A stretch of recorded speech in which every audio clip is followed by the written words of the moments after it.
نماز فرض ادا میکنه و دید که یک نابینا رئیس و به اشام میکنه و امین نمازگزار فرض عین است که فرض خود رها بکنه و امون نابینا را نشان بده.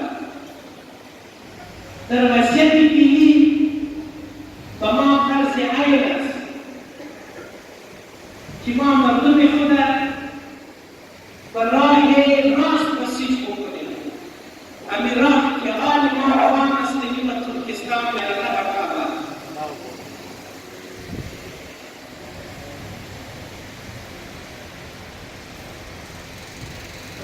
و همین خاطر حرکت کردیم.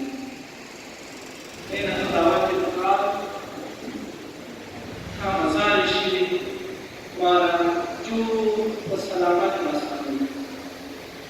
ترمزیان تعلیم خواهر کشیدیم.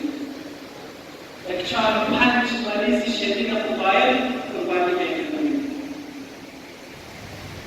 و قربانی را خواهر کنیم. آقای ما خواهر افراد میکنیم. آقای ما خواهر سخت میشود. اما اون مرحله خود رسیده. و مردم افغانستان و جمهوری آمریکا کرده که مردم افغانستان برای صلح خود در افغانستان کیلومتر مربع برقرار کرده. خاص ما شماست از شما نیستیم. لطفاً هر وقت که چیزی که میگی را کردیم و ما جا شدیم از جانبین کشور از خارجی ها توسط صدور مردم حق خود را طلب بکنیم و حق خود بگیریم. خداوند قرآن شما را می‌سپاریم.